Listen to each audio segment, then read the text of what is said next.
So this is a T valve. It's in the shape of a T. This is what directs your water flow from your skimmer and your drain. This is your pump. This just pulls and pushes water. This is your filter. This is what's going to filter all the sand, the dirt, anything that's in the bottom of the pool or gets caught in the skimmer. It's going to come through here and get caught in here. And then this is your chlorinator. That's what's going to chlorinate the pool, okay, as far as chemicals go. So, back to the T valve, 90% of the time it's going to stay just like this. The only time in normal operation, the only time you're ever really going to change it is when you want to vacuum your pool. And if you've had a swimming pool before, then you know that it hooks up in your skimmer box. Yep. Okay, so what you're going to do is you're just going to come over here and close your drains when you want to vacuum. Okay, and what that does is now instead of your pump pulling 50-50, now it's pulling 100% from your skimmer. So you're going to get a lot more suction for your vacuum.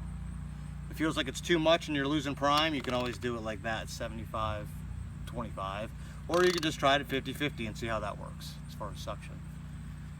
So other than that though, 90% of the time normal operation is going to stay just like that. Reason being is your pump's going to pull even from your skimmer, and it's going to pull from your drain. So it's going to be pulling water from the bottom of your pool, and it's going to be pulling water from the top of your pool. It's going to be split, so it's going to come through your pump, push it through the filter, filter it out through the chlorinator, and then back into your pool called the return. Your pump is pretty self-explanatory. Your water level is going to be sitting right in here, okay? So you should be able to take this lid off without having to shut anything down. If you ever want to take this lid off, or that lid off, the pump has to be shut off, okay? If not, then it'd be really hard to get off for one. And number two, it's going to blow it up in the air because of the amount of pressure that's on it, okay? And you'll see warnings all over, like right here. They'll be warning you about do not try to take it off with the pump running, or there's a lot of pressure on it.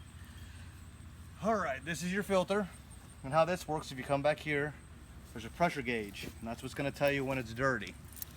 Right now inside here, when I open it up, I'll show you, it's like a big vacuum filter in here. It's like a big shop vac filter, big cartridge filter. Okay, when you get your water filled and your electric run, and you prime your pump, it's going to jump anywhere from 15 to 20. That's what's pretty normal for these pumps. So what's going to happen is over time, dirt's going to start to collect all in there. And when that happens, the pressure is going to rise because the water can't pass through there as easily as it once could. So when you get to about 25 to 30, that's when you're going to want to clean it. And to clean it, what you're going to do is you're going to shut your pump off, of course. You're going to undo this air release valve, which is going to take some of the pressure off. There's a big button back here. Just need to push that in. It allows this to spin freely. And then remember, this is going to be filled with water. Okay? You come over here. Pop that off. And there's your cartridge filter. Alright. To clean this, what you want to do is you take it out. Take it and stick it in something big enough to soak it in. Like a trash can, a wheelbarrow, anything that you can soak this in overnight. Take Dawn dish detergent or anything with a degreaser, and what you're gonna do is you're gonna soak it overnight. With that on there, it's gonna go ahead and lift a lot of this dirt off there for you. You're gonna take it out the next day, hose it off real good, hose it off inside, hose this off real good, and then it goes right back in. Okay. And the way it goes in, there's a hole right here, and that's gonna go right on that check valve. Okay, right here. Doesn't go on there, then you won't be filtering correctly. That goes on there, and this, like I said, this will be halfway filled with water, because half the water is going to come out if you open it. Lid can go on anyway. There's a big O-ring, and that's what seals it. Always run it backwards so it doesn't cross thread, and forward until it locks. All right, so now you clean your filter, and you're ready to start up again. What you want to do is you want to keep this air release valve open, okay, because you're only going to be halfway full of water. You're going to go ahead and turn your pump on, and you're going to allow the water to fill and the air to escape out the top. When you see water shooting out everywhere, you're just going to go ahead and tighten this down, okay, and then you're ready to go again. All right, your chlorinator. This year, if you're not going to be swimming in it much, what we recommend is they give you a startup kit. All right. There's chemicals in here that's called a mineral reservoir. This is going to last you about one full pool season.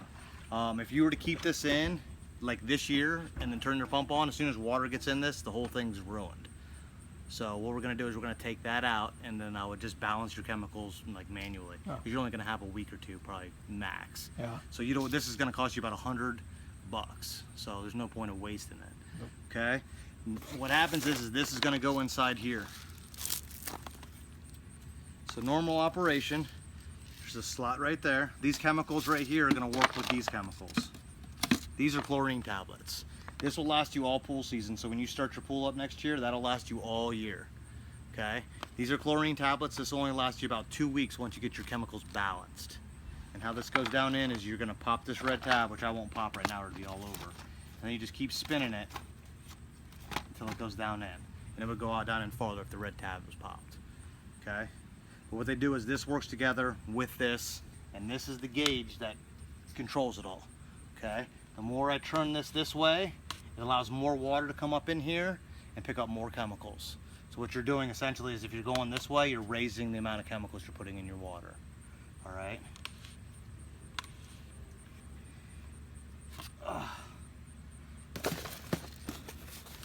So right now we'll keep it just like that. Of course, you also have an air release valve here, but we don't usually use that one because there won't be that much air in there. This is a wrench just to loosen it, not to tighten it. So make sure you tell your wife not to crank this down, because if she does, you'll ruin that O-ring on there. It'll be really hard to get off. All right. Okay. What's the Vaseline, the O-ring or anything? They're all already Vaseline. We use silicone. Okay. It's right here. They give you a whole bottle. Okay. That way for next year. They're all O-ring fittings on there. Everything in the system comes apart. So it's real easy to get back together with this. Good. This is shock. And what you want to do is when you get your water, I wouldn't even recommend doing it this year. When you get your water filled and your pump running, what you do is you cut this and you stick it in you dilute it in a 5-gallon bucket with water. Okay, don't pour this directly into the pool, because if it sits on the bottom of your pool, it could stain your liner. So 5-gallon bucket first with water, and then dump it into your pool, preferably with the pump on. And usually if you dump it right over in that area where the water shoots out, it'll kind of spread it out for you. Ugh. Just like our old pool. Yeah, my boss tells everybody to do that about once a month, and it'll keep your pool that much cleaner. So that's that. Like I said, you want to be real careful the first 2 weeks with anybody jumping in the pool, because after it's considered a soft bottom swimming pool because it's a sand bottom. And what we do is we spread the sand, rake it out, and then we spray it down with water, and then we have a yard roller that we use. We fill that up with water, and that's how we roll it. That way we can walk on it without leaving any huge footprints. Okay, so what you want to do is over the course of 1 to 2 weeks, which if you guys are going to be in or you're not going to be in, that water pressure is going to press that sand down another 1/2 inch, and then it'll be like concrete. Oh, okay. Okay. Oh goodness, it's hot. All right, winterization, because you're going to be doing that here pretty soon. Mm-hmm.